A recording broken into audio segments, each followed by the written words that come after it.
Hello, and here we are to talk about Australia versus Afghanistan. We're going to be previewing that, but before that, it's going to be a massive game for Australia tomorrow as they take on Afghanistan. So I welcome you all to Boomer Live. It's the best fantasy app out there in the market. So click on it and click on the link in the bio and download the app and pick, play, and win with Boomer 11 because it's absolutely free to play throughout this World Cup and whatever matches you want to play through the course of the year, and we are there for you. You have zero financial risk playing at Boom 11. So, having said that, let's get into the analysis for this game. I welcome Jaren. Jaren, let's talk about this game in general, right? It's an important game for Australia for a lot of reasons because they have to get rid of a lot of technicalities when it comes to the net run rate. Have to play good cricket, but have to play smashing cricket tomorrow against Afghanistan to really topple England down and secure a spot in top two. Yeah, absolutely. I mean, this is one of those groups that really heated up very early on because of the rain. The part that rain played especially I think England and Australia. That one match, if that had actually not been washed out, I think we could have probably settled this debate a long time back. But I think rain has conspired to make this World Cup a lot more exciting and probably down to the wire. And as we spoke in the earlier live, this is the start of the quarterfinals tomorrow onwards. A sort of a quarterfinals where I mean it's not as you mentioned it's not there's not a tag about it, but it's definitely the quarterfinal stage where now every match has some repercussions in who ends up in the finals. Right now, Australia is having a run rate of about 8 points negative in comparison to England, but they are tied on 5 points each, including with along with New Zealand. So there, I mean, tomorrow's match where New Zealand's going to face Ireland, tomorrow Australia will have to go ahead and score a lot of runs. But what goes against Australia really is the fact that we don't know what is the scenario yet in concrete for Australia to clear through, because I think Australia will be just Australia will be settling the conditions for England on the basis of how they play tomorrow.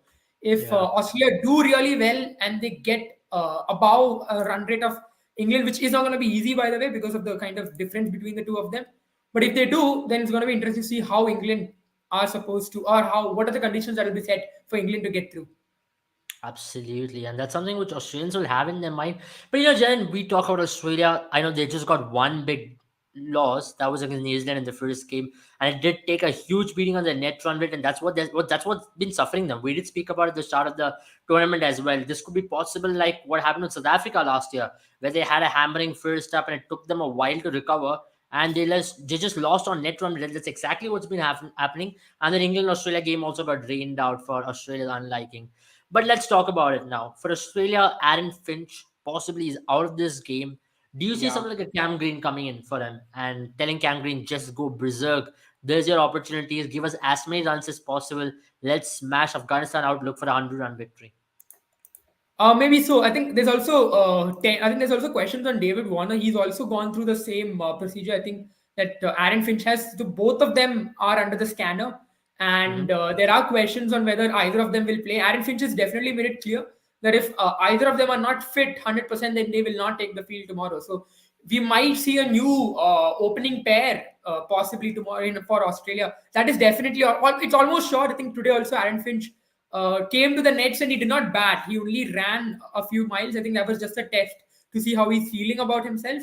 So Yeah. that is a lot of questions on, especially on Aaron Finch and David Warner as well. So the two experienced opening pair not being there, it could be a blessing as well in some ways, because David Warner hasn't really looked in form and Aaron Finch has had the issue of starting a little too slow. So maybe, as you mentioned, Cam Green could be a very good inclusion there, but some doubts on Cam Green himself, because he did do very well in India, but when it came to Australia, the series against England, he did not at all impress. And you know that he was. I mean, this was the reason why Aaron Finch even tried to bring himself in the middle order and tried to allow Mhm. Cam Green to open the batting and see if that works, but did not work.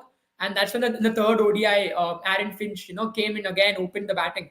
So questions are there on him. There's also Josh Inglis. I mean, if I'm not wrong, No, he's his ruled out. Josh Inglis he's is not ruled out. there. Oh He's yeah, ruled out yeah, for correct. that He is tournament. ruled Yeah. out. He is ruled out. Yeah. So I think now we have we might see either Mitchell Marsh or also Matthew Wade is a very good option to I think open the Steven batting. Smith might play if that's the case. Steven Smith, I think, might play. So that's probably the go that I mean that's probably what they No, I can do. don't mind Steve Smith coming instead of Aaron Finch if Yeah. Both the openers are not going to play tomorrow. Then you have a Cam Correct, Green correct. and a I Steve think Smith. I think yeah, Steve Smith is better suited batting at the top of the order in T20 cricket, especially. From whatever I've seen of him opening for Rajasthan Royals as well, he's done a fair, decent job. He's not done so badly opening the batting as he used to do at coming at number 4 or number 3, where his game doesn't really suit T20 cricket. In opening, you have 6 overs or power play. You can go in and swing your bat, give us as many runs as possible because Aaron Finch, except the knock against Ireland, he's not given them any big runs. So it'll actually be a blessing in disguise if Steve Smith comes and gives them some runs, or if Cam Green and Steve Smith opens, it can actually be good for each of them. Because I'm saying this because you know what, Steven Smith can complement Cam Green's aggression as well. One end can be held by yeah. Steve Smith. Then you can have all your explosive batters coming in: Mitchell Marsh, Glenn Maxwell, Marcus Stoinis, Matthew Wade, everyone else. So that will be a good foil. And I'm expecting tomorrow Australia to be the most dangerous unit. I know they'll have to face the threat of Rashid Khan in Adelaide. He's an absolute striker in Adelaide, and you know how Yes. dangerous he can be there. He's a home ground boy. I think he's played most number of matches that many of the players, Australian players, have done in the same ground. So he's going to be the hometown boy taking the field, and he knows the ground in and out. He knows the dimensions. So he'll be coming out with a trick or two, saying that this is where we have to ball. And also Mujib also has got a good, decent record in Australia. So these two is what Australia will be wary of. At least take them on, and I believe they might look to just attack Rashid. Tomorrow's the day they can't afford to play out someone like a Rashid because they will be looking to score as many runs as possible, or chase it down in as many less overs as possible as well. Either of them, I think they'll prefer chasing it down than setting a target, because you never know with setting a target. In order to go early, you might lose a lot of wickets as well. So that's one issue Exactly. which you can counter. But let's pull up the batting stats, right? To understand this Australian team, to understand how they've been proceeding through the course of this tournament. If you look, Aaron Finch, this tournament hasn't really got going. He's only scored 107 runs at a strike rate of 110. And on the other end, your Marcus Joyce, he's had a very good strike rate. Let's remember that. 101 runs and a 170 strike rate. Remember, he scored the fastest 50 for Australia as well. Glenn Maxwell has had a very quiet tournament. And if you look at Mitchell Marsh, not really come to the party. Matthew Wade, you can see he was out with COVID. David Warner has looked the worst of them. Strike rate Yeah. less than 100 and just 19 runs in the tournament. So let's talk about David Warner. If he is fit and ready to go, how important is this game for him and for Australia? Because when he performs, Australia does well. I think David Warner is one of your most important players tomorrow, going into tomorrow. And I've said this, I think, throughout almost every time we have, covered Australia. I've always expected David Warner to be the one to come good this time, maybe the next time, or maybe the next time. But he hasn't really come to the party, as you rightly put. And 19 runs. He's also got an average of, I think, close to six. Yeah, he's got an average of 6.33, which is just Mhm. as bad. So it's not as if he has been not out or he hasn't got the right opportunities. It's coming at the top of the order, and I think he's been much more of a disappointment than Aaron Finch. Aaron Finch, he scored 107 runs at a strike rate of 110, but he scored those runs at least. He's contributed in some ways. He's the top scorer for Australia in this World Cup. So in that fashion, he's been there. He's contributed, and I think some of those innings he really took them through. For example, the Sri Lanka innings, I think he played an innings which lasted for quite some time, which helped them out against Ireland. Also, you saw him coming good. So maybe he's on his way back. Obviously, I think tomorrow there's a very good chance he'll not play. But having said that, David Warner is probably the more disappointing individual, because he came into this tournament with a lot of form and he was looking very good, especially in the England series. He was one of the best batters in terms Yeah, of the runs scored, and yeah. he was striking at a very good rate as well. And same goes for Mitch Marsh, and just as much a disappointment, because at number three he's come in and he's looked good. I think for the most part of it, he's played some good shots, but he hasn't really gotten going, and that's where I think that these two really, Mitch Marsh and David Warner, not get going uh, at all guns blazing, is I think the reason why they are where they are right now in terms of their net run rate, because Australia has really not come to the party with the bat, and that is where I felt Australia should have done a lot better, because this is their home ground after all, and all these chaps, they know how to play in Australia. So Absolutely. you expect them to do well, but I think And let me overall, pull out a very interesting figure out there, right? When you talk about the most number of 50s scored in Australia, Virat Kohli actually goes on top of David Warner and Aaron Finch. Virat Kohli is 8 50s in 14 innings. Aaron Finch has got 8 in 43 innings, and David Warner has just got 7 50s in Australia. So who's the king of Australia, lads? I don't have to say anything more. I think Virat Kohli is the homeboy in Australia. In Australia, you know what? I feel Virat Kohli is the homeboy there, And in Adelaide, you don't even have to talk about it. The game is going to be played in Adelaide, and Virat Kohli has a better record than all of them. So leave that aside. They say go Davy. We have Michelle, who is just calling us on. I think she's in southern Australia. Is it South Didn't Australia open or here in South southern Africa? Australia. South Yeah, Australia, I think. Right? It's yeah, it South is southern Australia. Australia. South Yeah, yeah. Australia. Yeah, southern Australia. I'm so pumped for tonight. I'm so nervous. Good morning, you all mates. Absolutely. Good morning there, It is and 2 minutes past 12 here, Michelle. It is the early hours of Bangalore right now. yeah, and nonetheless, we will go to sleep at that time you wake up. So I'm not surprised. But either way, lovely to have you here. Good morning there. Hope we are making your morning better by hyping up Australia and looking at their chances to make it to the semi final. But we are going to talk about Australia even in depth. But Jaren, as we already spoke about it, virtual quarterfinal is going to happen over the next few days. Absolutely. Yeah. So for Australia, what will be on their mind? You might lose your captain for tomorrow. Maybe Pat Cummins might be leading. Maybe Matthew Wade might be leading. And So you Matthew don't have Wade a is the one. captain tomorrow. You So don't it's have first a taken. senior. Matthew Wade is the one who's going to lead probably coming tomorrow. Yeah, maybe Wade might lead you. Either way. And you're going to go into a game where you have to score as many runs as possible or chase down a target in as low overs as possible. What's going to be the mindset of every player? Like, is the pressure really going to get to them? Because you have to worry about a lot of things going on tomorrow. Technicalities, chasing this, and toppling over England, and just trying to secure a spot in the semi-final after all. I think the biggest question for Australia is I think they're not going to only playing against Afghanistan. They're going to be playing against England if you really put it in perspective because it's not just the way they perform tomorrow. It's also the way England performs against Sri Lanka on the game that is going to come day after tomorrow. I mean, or rather tomorrow. As I already said, we are almost there today. Just a few hours to go for the match I to mean, begin. But Australia is already there. So as Michelle has Austria rightly is said, already there, exactly. So, yeah, I think so. That's the biggest issue. The uncertainty about it all is going to be the big Australia's biggest enemy. Because if there's one thing that Australians know is to deal with pressure. I'll be honest. I think if you really, it's always this case, right? If you beat Australia in a knockout tournament, you win that tournament. That's how it's been for the hmm, past few years now. Really, if you and they've been the opposition to yeah, beat at any ICC tournament. So, yeah.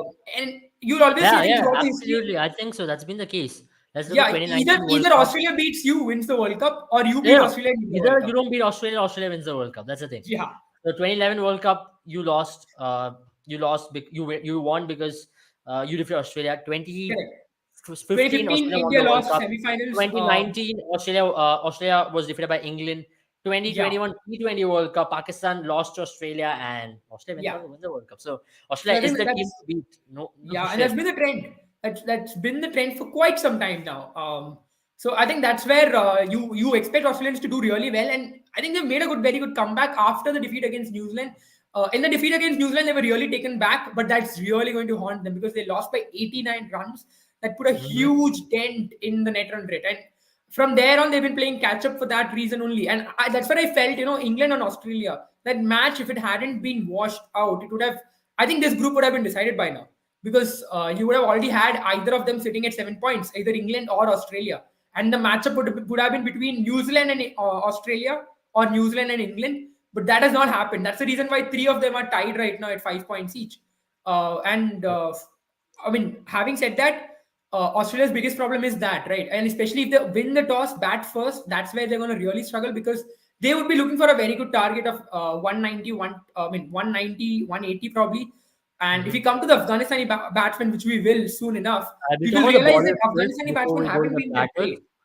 Yeah, we'll talk about the bowlers first. Yeah, we'll talk about how their Yeah, of economy rate course. is, how the average has been.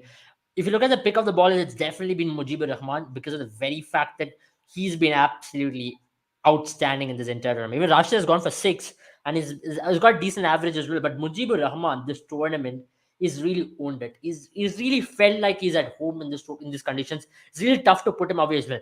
Let's be very honest. They've only played two proper games of cricket, and other game was Yeah. washed out for them. So other couple of games were washed out. They've only played two games of cricket, and they were not bad in both of them. Let's be honest. In the first game, they did give England a run for the money, and you so badly wanted to see how this team proceeds a place in Australian conditions. But rain had played a spoiled foot spot for them. And against My, Afghanistan, against Sri Lanka, I thought they were not there. hmm. I think the match against Ireland, they'll be the most disappointed that it Yeah, was washed out, because that was a match where you genuinely thought Afghanistan could beat Ireland. Afghanistan yeah. had the metal at least, and on paper their skills were matched. Conditions could have been, something that could have been questioned, but that is the one place where they really would be really upset. And again, I think against Sri Lanka, I think you would have expected them to do a lot better, especially the way they batted. I mean, they were Hmm. able to put up a very good score. Of 145 runs was a target. From there, I think to lose the way they did, that would really disappoint them again, because the bowling has been exceptional. If you look at this chart right here, that you just put up, you would realize that their bowling has been pretty good.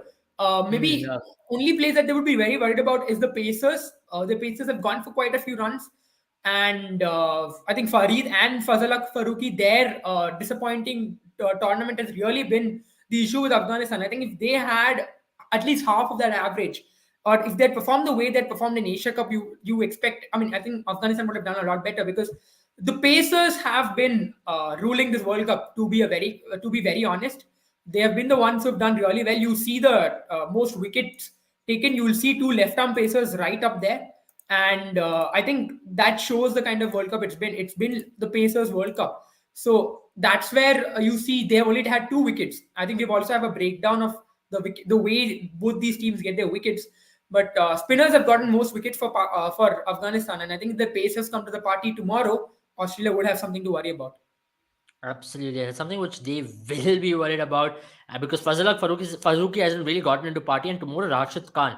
All the eyes are on Rashid Khan because of the very fact that it's his home ground. A lot of Adelaide fans love Rashid Khan because strikers, and Rashid Khan has got that resemblance. He's been a superstar in world cricket, and that's one thing. How are Australia going to tackle Rashid Khan threat tomorrow? That's one thing which we'll have to wait and see. Isn't it? How do you see them going about it? Do you think Maxwell is going to pull out those reverse sweeps again and again against the shorter boundary? I think tomorrow it's going to be very important for Maxwell to come to the party. He hasn't. It's not been his World Cup as well. He's one of those players you expected to do well, and when he comes good, he does really do well. He's got a very good strike rate. He's got a strike rate of 156. Scored 64 as well, so you could say there's decent returns for him. But with the bat, at least you expect Maxwell to do a lot more, and he's given them the impetus. He's given them the push, but you want him to really take on the spinners tomorrow, because as you mentioned, the biggest threat is Rashid Khan and Mujibur Rahman, and especially I think against Mujibur Rahman, he could be very effective, because I think Rashid Khan is still someone who could trouble Maxwell a I think little we'll bit take more. Kapil Verma's question there as well, because Australia, in this context, when we're talking, they've not been the most consistent teams in T20 cricket as well. So, because of the last triumph and because it's in their home, are we over hyping them a little bit more? I think home teams. I think it's about time we realize that the home teams are the ones with the most difficult challenge when it comes to a World Cup, because we've seen it time and time again. Every time we say that okay, our host is going to do well, especially the T20 World Cup, because T20 World Cup the hosts haven't done particularly well. They haven't been. They don't have a very good record across geographical locations. So as to say, I think India probably is one of those teams you would remember. 2016 came very close to winning, but again they ended up. I think Sri Mhm. Lanka won in their home turf, as we discussed earlier. That's probably the only World Cup where we see the home team convert that home advantage, so as to speak. Mhm. And that's where I think Australia again probably has struggled a bit under the home pressures, maybe. But having said that, this is a stage where Australia comes alive in most ICC tournaments, and maybe tomorrow is the best we see of Australia. And I would Yeah, like to say one more thing, that I think this is the best Australian team in terms of T20I, because it's a very yeah, balanced team that we have right now on paper. They have had, I think, overall, if you see, the bowling has been exceptional. It's yeah. probably except for that New Zealand game where the bowlers struggled a bit. I think except for that, the bowlers have been good. They've come good on almost on the other matches that have been played. The batting is the one that has really disappointed me, because I feel they haven't really converted. Some of the stars like Mitch Marsh, David Warner, Tim David again, people who haven't really come to the party. So I think, and Matthew Wade. So these are the players who have been who were very good looking into coming into the series, but who haven't converted that form into a ICC tournament. A good Mm. performance in the ICC tournament. Sanju has a very good, interesting stat out there. The most 50s considered by teams. Pakistan. as considered least number of individual 50s. That was Virat Kohli's brilliance. And rest everybody are on the track. Even South Africa just considered three, but Pakistan looks exceptional. Talks volumes of their good bowling attack they've got and how players haven't Yeah. really been able to get going against them. Unfortunately, they find themselves in this position, but still they're in with a chance. Let's not rule I mean, Pakistan out. look at the fact that Zimbabwe has done the best, second best at three. Zimbabwe and Yeah. South Africa, the three. That is just Hmm. excellent. So, I mean, great stats there from Sanju, and that shows the level at which Zimbabwe is coming into this tournament. So, India better watch out. Yeah, nothing but able drinking something at this time is constant. At least I'm not drinking what you want me to drink or what I should not be drinking. I'm drinking with something which is healthy, so it's not bad. Rashi is a superstar here, mates. Absolutely right. We love Rashi here more than Zams. Yeah, we do.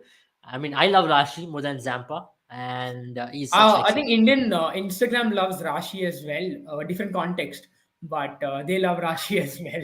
Wait a minute. Who is this? You don't remember the reel that was very much famous? I mean, Okay. Okay, it I was don't good. remember. I think someone I in the don't. comments can. Oh, Rashi. Please help us out with Rashi. But we love Rashid Khan. That's what matters. We love Rashid Khan. And Sanju has brought if South Africa and Netherlands is a washout, India qualifies. Bangladesh becomes a qualification match. South Africa is eliminated. Yes, you are Yeah. absolutely spot on. And Thanks you for that. know, the way Rain, I think Rain is probably the biggest rival of South Africa in any tournament, and Mhm. you never know. I mean, If I don't know rain, what South Africa did wrong to get the you know Rain watch what? test. If rain washes them out of this tournament, I'm not gonna lie. They're not gonna come to a World Cup without roots in it. Yeah, I They are think not gonna travel to a South World Cup. Africa is going to go back, and South African Cricket Board, regardless of their finances, are going to make sure that every ground, even a club cricket ground, has a roof. Probably that's their plan now. Absolutely. That's going to be just awful to see South Africa being knocked out of the World Cup just like that. And I think that's the case. And remember, next year in India as well, there is going to be rain at this point of the time in the country. And I wouldn't be surprised if they get washed out there as well. So, South Africa, rain, and the World Cups is a love story made in heaven, made in hell for them. Sorry, not in heavens. And something which they would not like it. But nonetheless, we'll move ahead. We'll talk about what we can possibly talk. That is going to be about Australian bowlers. Australian bowling attack have been rated as one of the most fierce bowling attack. Let's look at Glenn Maxwell. Excellent economy rate, good average. He's picked up wickets. Remember that. He's not really contributed with the bat, but he's picked up wickets. Adam Yeah. Zampa. Why do we love Zampa? Zampa is an excellent bowler. He just missed out on one game, but his average is 19. He's been able to consistently pick up wickets. Hazelwood hadn't really had that kind of a World Cup, to be honest. He's been economical, but not really penetrative enough when it comes to his bowling ability. If you look at Australian trio of fast bowlers, let's look at Stark, Hazelwood, and Cummins. They've all had average about 30s, and it's not a good stat to be having. And Stark found form in the last game where he was able to swing the ball back in. He was looking like he was back to his best.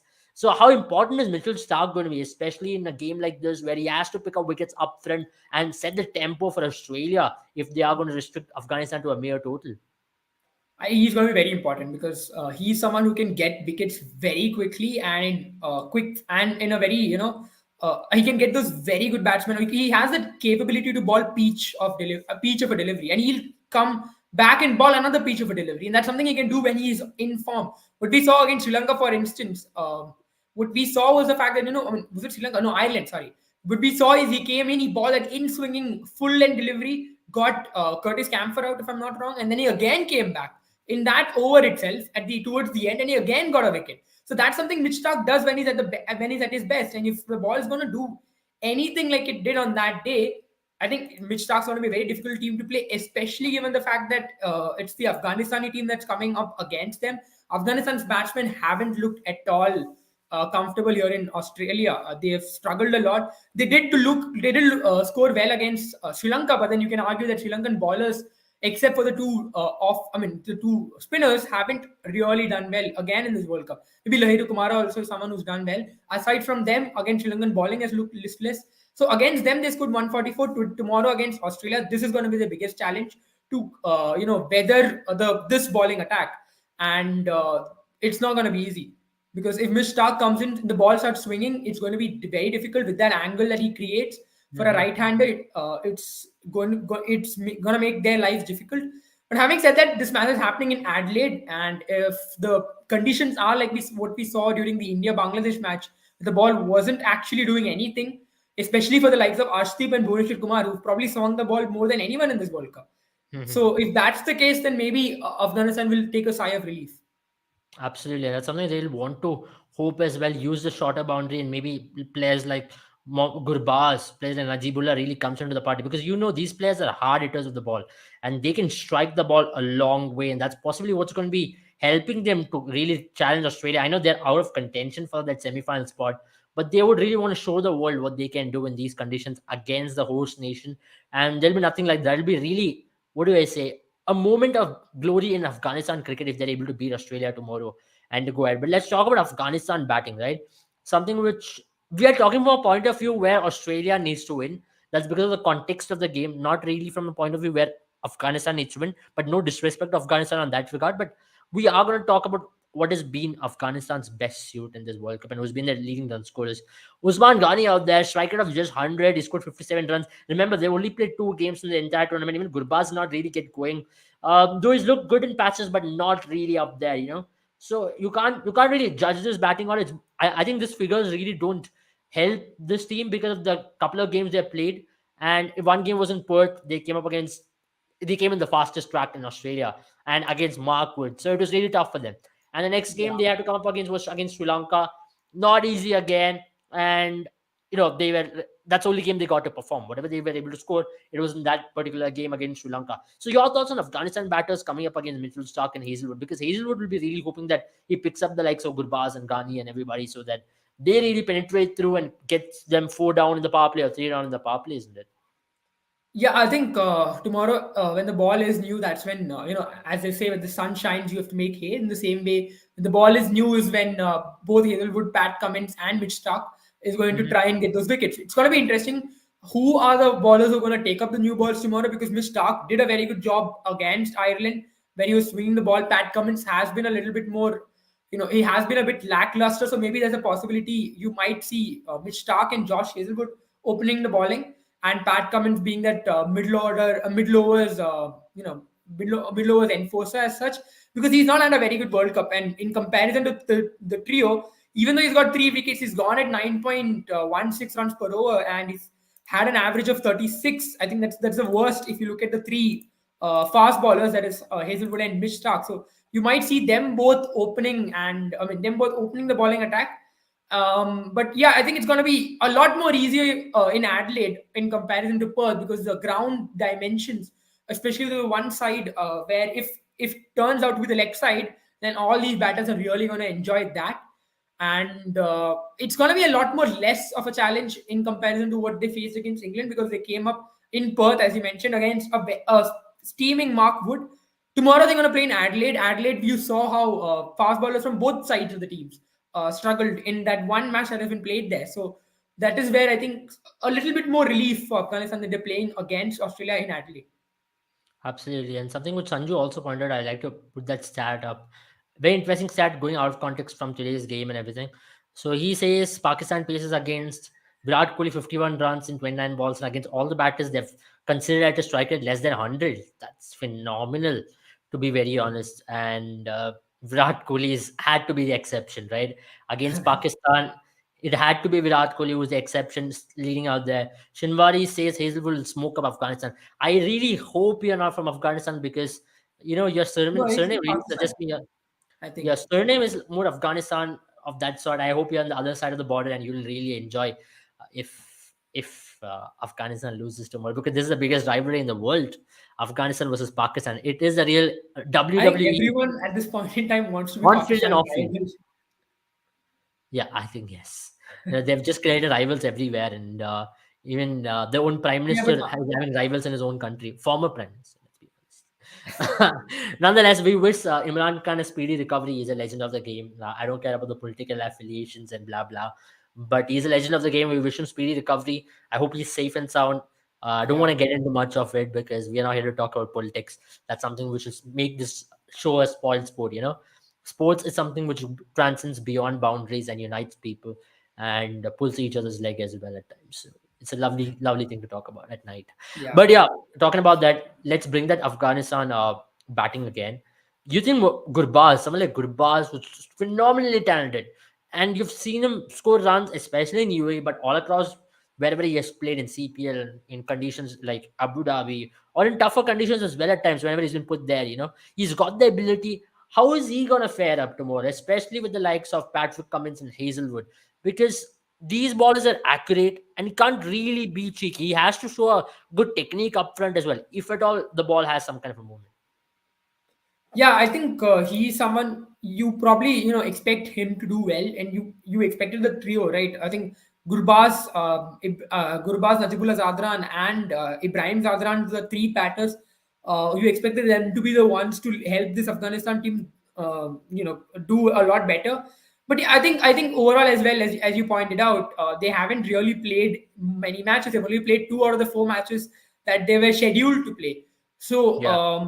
maybe tomorrow you might see them perform a lot better because the conditions might be a little bit more in their favor. We also need to see how it's going to be tomorrow because I think in the India match, especially in the second innings, it had already started to. I mean, it had already started to drizzle a bit. By the time India were bowling, so maybe that's the reason why the ball wasn't swinging as much. Maybe if tomorrow the conditions are a lot more clearer, you might see something happen with the ball. But we only know that's the biggest issue of this World Cup is we only rather this ground is that we only know that Mm. one match and we can only draw reference from that one match. And this World Cup has already proven that anything we knew traditionally about these Yeah. grounds are to be thrown out of the window because none of the grounds have behaved in the fashion that you expect them to. I mean, you did not expect this much swing early on in Australia. I think no one has probably seen it. I mean, Glenn McGrath somewhere will be sitting in Australia, sitting and thinking, if only I had this much swing at my disposal, I could have been much more lethal. But unfortunately, also this is the World Cup that swing has really come into play, and that's where I don't know how much this Afghanistan team is going to fare. Maybe the first 2 overs after that only will you be able to say. But Australia will be really hoping that they run through the Afghanistan top order and bring in the more expose the middle order and wrap it up as quickly as possible because they need the net run rate. Absolutely. And we'll talk about the wickets taken because I think it's going to be between Australian bowling and Afghanistan batting tomorrow. If Afghanistan batting can really relent against the Australian bowling, then they can definitely be challenged. So let's talk about Australian bowling and Afghanistan bowling over here because, again, yet again, I pull up the stat that Afghanistan has just played 2 matches. So their figures are definitely not going to look as impressive as Australia. If you talk about Australian, their seamers have been the pick of the bowlers. Not in a stark contrast, but slightly slow. Adam Zampa, Glenn Maxwell, and Ashton Agar, and whatever opportunities they've gotten, they've done pretty decent job as well.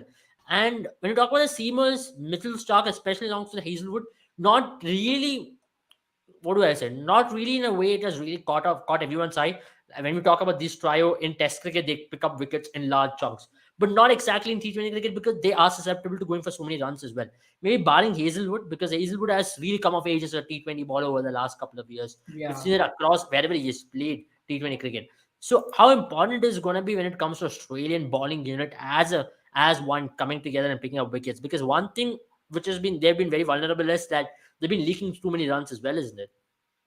I think, yeah, absolutely. Both all three of them have taken 9 wickets in this World Cup. Stark, Hazelwood, and Pat Cummins, but they've gone for plenty of runs as well. And especially, I think what they've really struggled with the three of them is towards the death. That's where we even spoke about it during the preview of the World Cup that Australia will struggle in the death. The bowling hasn't got that X factor when it comes to death bowling, and major disappointment probably is Pat Cummins because I think in the last few years, Pat Cummins has really come down in terms of his in terms of his street cred. So as to stay as a T20 bowler, he used to be that enforcer, especially up top, up the order when he was a much younger bowler. And probably someone who was still going through their injury bouts. I remember for KKR, he used to be that bowler who could be that wicket taking option in the power play at least. But now he's become that bowler who goes for plenty of runs and picks up a few wickets here and there. And that's where you probably be upset about him a lot more because if you look at in contrast, Hazelwood has an economy of 8.27. Given the overs he balls, I think it's allowed to have that kind of a run economy. And even Stark 8.5, I would still give it to him because he has been trying to find that rhythm, that form for quite some time. But 9 plus for Patrick Cummins has been the disappointing factor. And in fact, he's gone for even more runs than than all the spinners who have played, like Ashton Agar has gone at 6 runs per over. Glenn Maxwell has gone at 6 runs per over. Adam Zampa has gone at 7. So in that condition, in the kind of World Cup we've had, I think Patrick Cummins has been that one sort of a paradox where every fast bowler has done well and spinners have struggled. Patrick Cummins has really been probably the worst of all of these bowlers who's played for them. I mean, that is not Mm. to say he's not doing a decent enough job or he should be removed or he should Well, be that's been dropped. the case with Patrick Cummins, He, even when he was yeah, playing for Kolkata Knight Riders. when That's why he he got dropped played towards the latter in end as Kolkata well. Knight Riders, he was In, one of the better batsmen than the bowlers. in T20 cricket, yeah. Yeah, In T20 cricket, yeah. Remember, he scored one of the fastest IPL 50s, and the yeah. boy is no joke with the bat, But when it comes to his bowling, he's becoming very predictable. It's easier for batters to line up against him because of one length he Yeah. hits. And that's one issue which we've seen with a lot of bowlers in T20 cricket. That's why I feel someone like Hazelwood, his bowling compatriot, has really improved. He's come leaps. When it comes to his T20 bowling performance, a Hazelwood prior to 2020 and a Hazelwood post 2020 in this format. Hazelwood also was following the same template, bowling in one channel, hitting the deck. Looks very good. It's very traditional. It's very good. It's very advisable. But in T20 cricket, the demand of the game is such that you And have to I vary your think length. that's Yeah. the issue with bowling in T20 cricket because that length, that good length delivery is the perfect ball to ball in Test cricket. But the moment the color of the ball turns from red to white, that becomes the slot, the arc where if you're trying to look for the swing, that is a slot in T20 cricket, and that's why if you've seen the broadcast, you'll see that pink or whatever zone which they call the slot, and that's exactly where batsmen hope to line up. That's where batsmen were lining Josh Hazelwood up, especially when he bowled in the power plays, because in the power plays you don't even have protection outside the circle. So even if a batsman doesn't time the ball as well, he will still collect 4 runs. But now what he's really done is become much more smart, much more clever, and he's bowling yorkers, he's bowling cutters. He's also got a knuckleball, if I'm not wrong. He's worked on that, and this is where he's as Abel mentioned, he's come leaps and bounds. He's become much clever as a bowler, and Hazelwood is skilled anyway. I mean, when he gets a little bit of moment, he becomes really really difficult to get away with. But now he's becoming one of those trusted bowlers in the death. And I remember Australian captains trying to save him in the death. Trying to make sure that his overs are done before the death comes. But now Australian teams are trying to, this now Aaron Finch is not protecting him, but rather Aaron Finch, I think sometimes he's using him to take wickets rather than look at Mitch Stark or Pat Cummins. I mean, that's also testament. Maybe he gives credit to CSK setup, and you have to give credit there. Dhoni has really used him there, and and you have to give credit there. He himself has given credit, so I don't think we have to give CSK credit for anything that because he himself has admitted the Yeah. 2021 season when CSK went on to triumph in championship that Dhoni really entrusted him to ball those Yorkers. Just go in there and maybe hit the deck a little bit harder as well. Then since then, RCB was able to reap the benefits out of him in this season, where we have really used him in the death as well. So it's really worked for RCB, CSK, Yeah. and for Australia. He's been that kind of a bowler. And now you can't look beyond Josh Hazelwood because he will give you a wicket or two up front. And towards the death end, he's got all the skills. He's got a slower ball. He's got a wide Yorker. He's got a good bouncer. Everything what you need from a bowler. On days he can go for runs, everybody in the world will go for runs. So you can't really blame him for that. But let's pull up the fantasy team and to understand who you should be picking up. Let's remove Aaron Finch from there because Aaron Finch will not be playing, which we're not certain, but we can at least confirm. Just wait for toss. And if Aaron Finch is playing, you can play him there. But if he's not, remove him. But but you know what? When you talk about Rahmanullah Gurbaz is a good one. Najibullah Zadran is a good choice to have up top. Let's talk about the all-rounders, isn't it, Jaren? Because how important it is going to be for the all-rounders tomorrow in your fantasy team, especially if you have someone like a Marcus Stoinis who's been in good form. He can maybe come and chip in with a couple of wickets, especially if Afghani batters are trying to hit him over long on, trying to swing, maybe get a couple of easy wickets. I'll say trash wickets, but wickets are very important in fantasy cricket. That really helps you. And maybe if Australia are batting first, he's going to be used as a linchpin to go out there and attack. If he can give you 35 runs with the bat, give you 2 or 3 wickets, he can be a good captaincy or vice captaincy option there tomorrow. Yeah, absolutely. I think overall, if you look tomorrow, we're going to see some of the best all rounders coming up. Marcus Stoinis, I mean, Mitch Marsh, I know he hasn't been very good this year's World Cup. He's not balled a lot. He's not even had a very good World Cup in terms of batting, but he's another player who could maybe tomorrow is his day. You never know. And these are the things that you see in fantasy cricket, right? Sometimes you have to play by the law of averages. Mitch Marsh hasn't done that well, so this could be his day.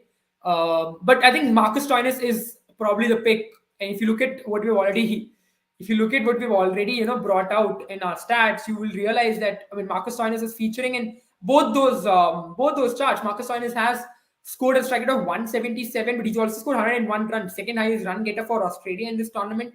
And he's gotten that one wicket. I know he's not at a very good average, but he's only balled. I think he's balled very sparingly. But you never know if in that time, if he comes into ball, he gets a few crucial wickets. Especially if the main bowlers of Australia, they have all done well. The main bowlers of Australia. That's why you wouldn't see Marcus Stoinis come in as much.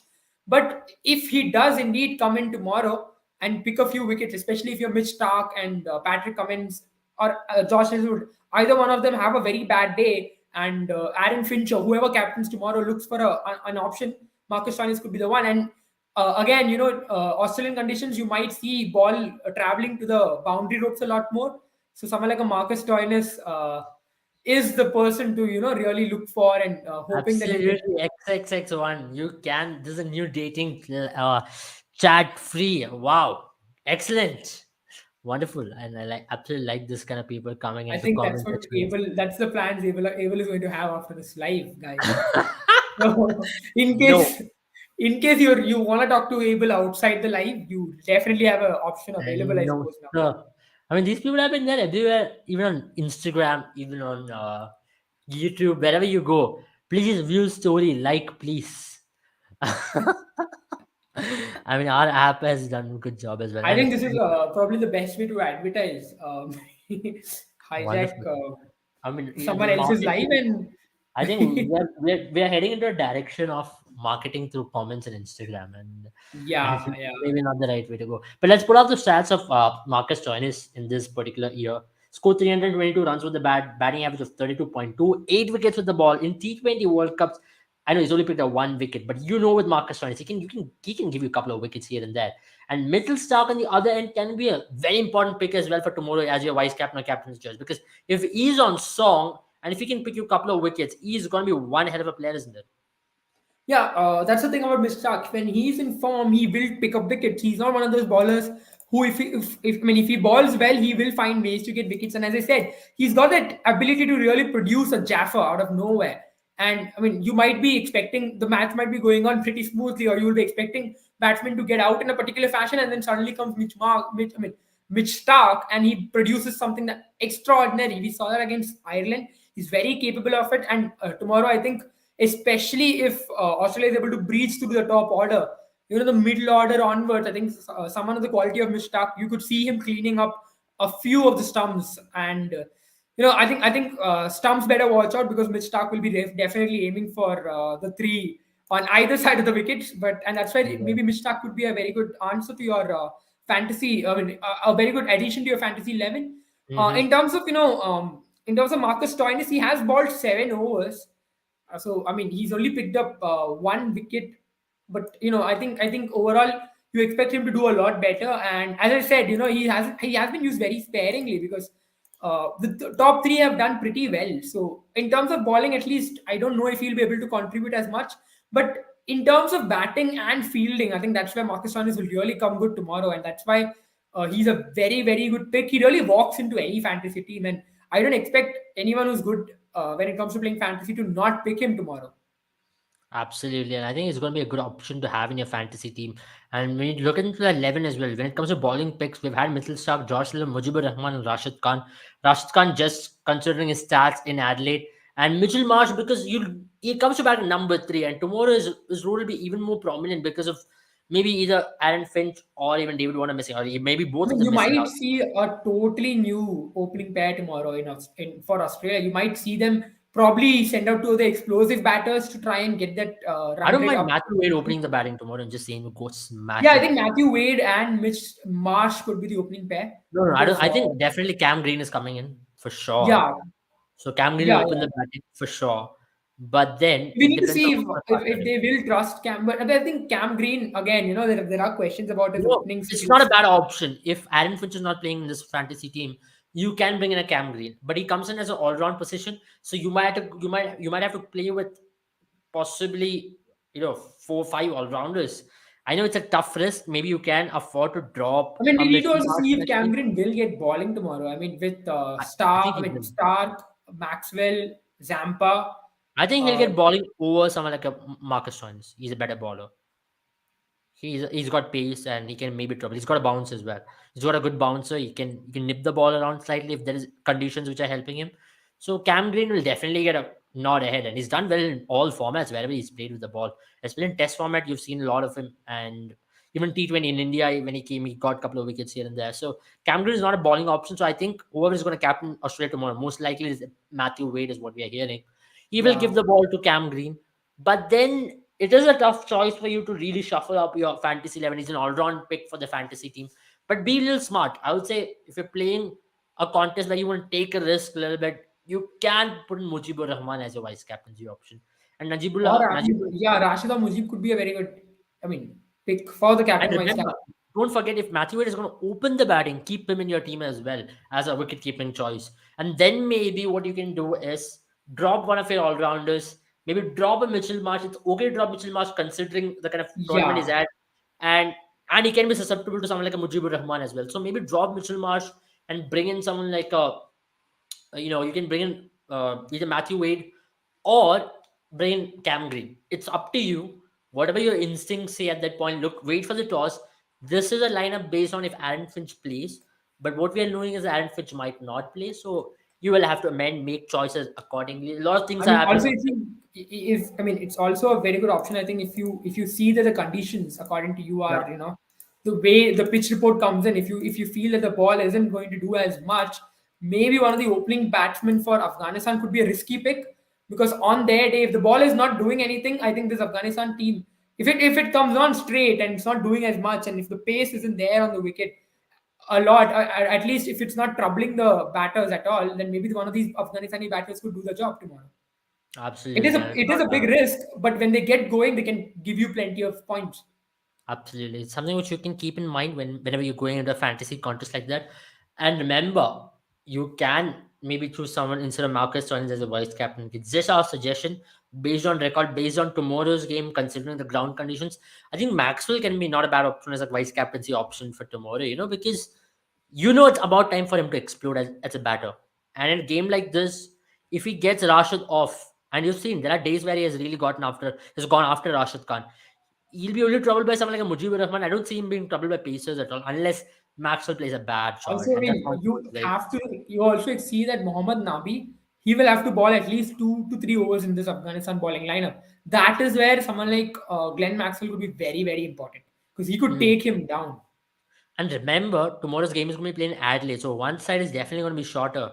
Yeah, yeah. And yeah, and we also have breaking news: Matthew Way to captain against Australia. I think if it's confirmed, I'm not sure about it. I think if it's I confirmed, then mean, I'm not surprised. So you can put in there Matthew Way. was this thing that in the morning Australia will come up with the idea. I don't know if because it's already morning in I'll Australia. just check it now. As I'll just check it. Anyways, yeah, we'll just carry on. But SN90 has asked us who's going to be semi-final lineup for the World Cup. I think this is going to be the semi-final lineup. I don't see any change in it unless Australia really topples, and I really hope for Australian sake it happens and Sri Lanka pulls up an upset. But it's very highly unlikely because Australia really have to play one of the best games in T20 history. I mean, I know it's and a weaker things have opposition, to but then in terms of also the things have to margin, go their way in case of Sri Lanka versus England because England is in the pole position right now to get into semi-finals. yeah, that's true. But at the same time, I feel if England messes it up against Sri Lanka, then Australia has a better chance. Well, tomorrow they'll have to win, but then they'll also have to wait, which I think England it works on England's advantage. If ever Yeah, Australia topples England's net run rate, England will know how to topple Australia because it's going to be in their mind, and England has a better chance. The team who plays last always has a better chance. So that's my point. It's always the target is always in front of you. You know exactly what to do, and then that's going to be the thing. For Australia, they'll have to wait till England loses a match and loses a match in this kind of fashion, or doesn't win a match in a margin which topples Australia United rate. So they'll have to wait till day after tomorrow. So in Australia, if you're an Australian fan, your nerves are going to be pretty high at this moment because you don't know what's going to happen. And Matthew Wade is a good captaincy option. He's one of the senior pros out there. He's played for Australia for the longest period of time. He's a batter in form, and he's underwent COVID. Has not had the best of tournaments, but he's not got enough batting opportunities as well. If you look from another angle, so an interesting match. Let's see how it pans out in terms of Australia.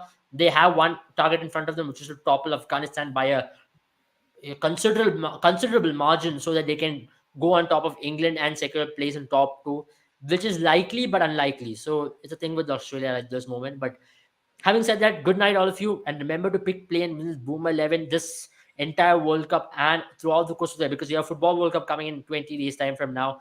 So you have one app to go, that is Boom 11. We're going to be giving you predictor feature, which is already there in our app. So get onto the app, use the predictor feature right now, so that you can predict for tomorrow's game and all the matches, whatever you're going to play, and win some exciting prizes. You can get cash back, cash vouchers, and some exciting gifts. Remember, it's absolutely free of cost to play. Link is in the bio. If you haven't already tried it, play on Boom 11 and have an exciting sporting experience. Bye bye. Good night. Bye bye, guys.